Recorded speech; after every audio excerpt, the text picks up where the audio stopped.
अस्सलाम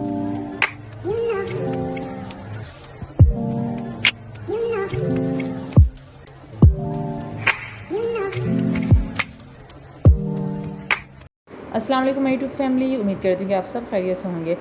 तो जैसा कि आपने देखा था मेरे पिछले व्लॉग में फैसल मस्जिद थी और अब हम आ गए दामन को। इस्लामाबाद के बहुत मशहूर पॉइंट्स में से एक पॉइंट है ये दामन को, जहाँ से आप इंटरेस्ट लेते हैं और उसके बाद एक लंबा रूट आपका मुंतज़िर होता है जहाँ पे आपने उसको एंड करना होता है। लेकिन आसपास के नज़ारे और ग्रीनरी देखकर आपका दिल खुश हो जाता है और जो है एक लंबा रास्ता शॉर्ट पड़ जाता है। तो यहाँ हम पहुँच चुके हैं दामन को। इसके बाद हमने क्या करना है, गाड़ी पार्क करनी है और पैदल पर जो है जो इसका पॉइंट है हमने वहाँ तक जाना है। बहुत हाइट पर बना हुआ है उसका पॉइंट। वहाँ तक जाने के लिए आपको एक लंबा सफ़र करना पड़ता है, तकरीबन 15-20 मिनट चलना पड़ता है। इसके बाद जो है वो पॉइंट आता है। लेकिन इससे पहले कि आप आगे जाएं, आपको रास्ते में एक चीज़ मिलने वाली है। जैसे ही आप दामन को में एंटर होते हैं तो यहाँ पर जो है जगह जगह आपको बंदर मिलते हैं। आगे से आ जाते हैं आपके पाँव में एकदम से अचानक से, बैक पर से, जहाँ पर भी आप देखेंगे बहुत ज़्यादा तादाद में है। और ये इतने शरीफ भी नहीं है। जैसे कि आप देख रहे हैं आपके हाथ में कोई भी सामान होगा खाने पीने का या आपका मोबाइल, इवन कि आपका मोबाइल तक लेकर चले जाते हैं। तो इसलिए जैसे ही आप दामन को में एंटर हों तो अपने सामान का ख्याल रखें, अपनी चीज़ों का ख्याल रखें और इसको जो है बहुत एहतियात से अपने सामान को रखें, क्योंकि ये दरख्त पर बैठे होते हैं और ऊपर से एकदम छलांग लगाकर आपकी चीज़ें लेकर चले जाते हैं। हमारे सामने जो है अंकल का खाना लेकर चले गए और एक बच्ची के हाथ से चीज़ उन्होंने छीन ली। वैसे ही आपको कुछ नहीं कहेंगे, वैसे आपको बिल्कुल भी तंग नहीं करेंगे, लेकिन बस इस तरह की छोटी मोटी हरकतें करते हैं। और यहाँ पर जो है ये बहुत ज़्यादा और बहुत बड़ी तादाद में ये मौजूद हैं। और इनके बारे में हमें एक इंटरेस्ट कहानी भी पता चली कि ये जो है जब इनका कोई ये मर जाता है बंदर, तो ये बाकायदा उसको दफनाते हैं। पहले उसकी मतलब मैयत सामने रख के उस पर रोते हैं और फिर जो जंगल यहाँ पीछे एक बैक साइड पर जो पॉइंट के पास एक जंगल सा बना हुआ है, वहाँ ले जाकर ये बाकायदा उस बंदर को जो है दफनाते हैं और उसको वहाँ पर सूख मनाते हैं। सारे बंदर एक साथ इकट्ठे हो जाते हैं और इस तरीके से फिर वो उसका सूख मनाते हैं। तो यहाँ इनकी एक कहानी हमें अंकल के ज़रिए पता चली। और ये देखिए पॉइंट तक जाने के लिए एक लंबा रूट है जिसको हमने तय करना है। और ये दोपहर का टाइम है तो धूप तेज़ है, लेकिन अगर आप शाम में आते हैं तो यहाँ का व्यू और ये पॉइंट आपको और ज़्यादा अच्छा और मज़े का लगेगा, क्योंकि जो पॉइंट पर हमने जाना है वहाँ से पूरा इस्लामाबाद नज़र आता है। और यहाँ पर ये देखें राइड भी आपको मिलेगी और जो है वहाँ से जो इस्लामाबाद का व्यू है वो बहुत कमाल का लगता है, बहुत ही खूबसूरत। वैसे यहाँ पे कोई इतना ख़ास और कोई चीज़ नहीं है, बस जस्ट एक वो पॉइंट है और यहाँ से बस आपने ये राइड लेनी होती है। और ये ऊपर का जो एरिया है जंगल का वो बहुत खूबसूरत दिखता है। और ये ऊपर चिलगोज़े के दरख्त हैं इतने लंबे ऊंचाई पर जो आपको नज़र आ रहे हैं। और बस हम अब चल रहे हैं आगे की तरफ ताकि अपने पॉइंट पे हम टाइम से पहुंच जाएं। और थकन भी बहुत हो जाती है क्योंकि गर्मी में चलना बहुत ही मुश्किल हो जाता है। तो ये जैसे आप देख रहे हैं ग्रीनरी जो है यहाँ पे बहुत ही ज़्यादा है। और चलें मेरे साथ साथ आप भी दामन को की सैर करते हैं और साथ साथ मैं आपको आगे के जो व्यू हैं और जो पॉइंट हैं वो भी मैं आपको दिखाती हूँ।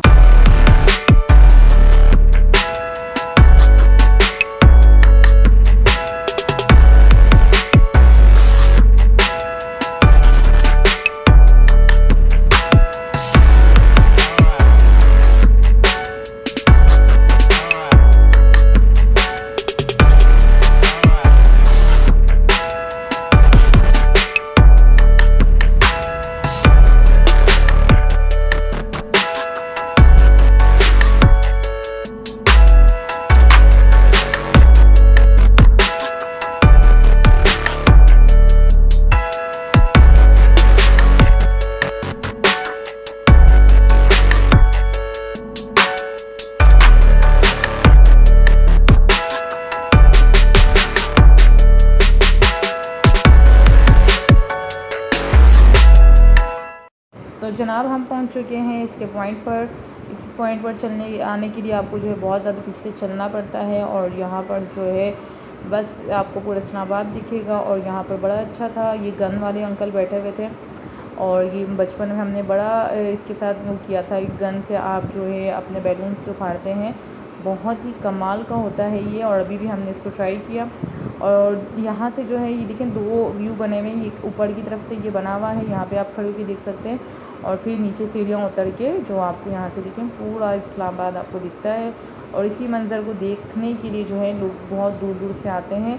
और यहाँ पर जो है इस टाइम तो इतना रश नहीं है, क्योंकि शाम के टाइम जो यहाँ का व्यू है वो बहुत खूबसूरत होता है, बहुत ही अच्छा होता है। पूरी रोशनियाँ और हर चीज़, और यहाँ की ख़ुद की लाइट्स जब जल रही होती है तो ये बहुत ही खूबसूरत दिखता है। और इस टाइम जो धूप है और लोग भी इतने ज़्यादा नहीं हैं, लेकिन शाम के टाइम अगर आप आते हैं तो यहाँ पर आपको बहुत अच्छा व्यू देखने को मिलता है। और बहुत ही ये खूबसूरत है और बहुत हाइट पर ये बना हुआ है। तो अगर आपने आना है दामन को तो आप ज़रूर आएँ। तो ये हमारा था पाकिस्तान टूर का एक हिस्सा, जो कि इस्लामाबाद में आज हमारा दूसरा दिन है। कल हमने फैसल मस्जिद देखी और आज हम जो थे दामन को में थे। और इसके बाद देखें कहाँ जाते हैं, क्योंकि शक्करपड़ियाँ हैं, लेकिन शक्करपड़ियाँ हम लास्ट टाइम गए हुए थे, तब मैं व्लॉग नहीं बनाती थी, तो शायद इस बार हम ना जाएं। और इसके बाद जो है यहाँ पर देखें बहुत खूबसूरत इन्होंने बनाए, बैठने के लिए भी बनाया हुआ है। और ख़ासकर इस्लामाबाद की जो बात है, यहाँ पर ग्रीनरी बहुत ज़्यादा है। कराची की निस्बत इस्लामाबाद में बहुत ज़्यादा ग्रीनरी है और सफाई बहुत ज़्यादा है। इसी वजह से जो है लोग यहाँ पर ज़्यादा पसंद करते हैं। और दूसरा इन एरियाज़ की तरफ जब आप आते हैं तो यहाँ पर खामोशी भी बहुत ज़्यादा है, अफरा तफरी नहीं है। और इस तरीके से जो है यहाँ पर इसलिए लोग आना ज़्यादा पसंद करते हैं। यहाँ के जो पॉइंट है, जो पिकनिक पॉइंट हैं, वो बहुत ज़्यादा साफ़ सुथरे हैं, गंदे नहीं हैं, जैसे कि हमारे कराची में होते हैं कि हम खुद ही उनको इतना गंदा कर देते हैं। और यहाँ देखें कैसे ये जमा हो गए हैं इनको खिलाने के लिए। अच्छा, ये खा लेते हैं, कोई भी चीज़ खा लेते हैं आराम से। और इस तरह देखें हाथों से छीन छीन के ये खाते हैं, लेकिन बड़े मज़े के लगते हैं। ये बहुत खूबसूरत इस टाइम लग रहे थे, हमें तो बहुत मज़ा आ रहा था कि एक फ़र्स्ट टाइम हमने एक साथ इतने सारे बंदर देखे थे, तो हमें तो बहुत अच्छा लग रहा था।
ये था मेरा आज का व्लॉग दामन को का। उम्मीद करती हूँ आपको पसंद आया होगा। जस्ट ये कि इसमें दिखाने के लिए आपको बस यही थी ग्रीनरी और हरियाली। और अगर आप यहाँ आना चाहते हैं तो शाम के टाइम आप आएँ, ताकि आपको और ज़्यादा मज़ा आए। और देखें किस तरीके से ये आपस में बैठे हुए हैं और बहुत ही खूबसूरत लग रहे हैं। और ये देखें कि हाँ, मतलब इंसानों की तरह ही हरकतें करते हैं ये। तो चलें, मुझे इजाज़त दीजिए, फिर मिलती हूँ अगले व्लॉग के साथ। अल्लाह हाफ़िज़।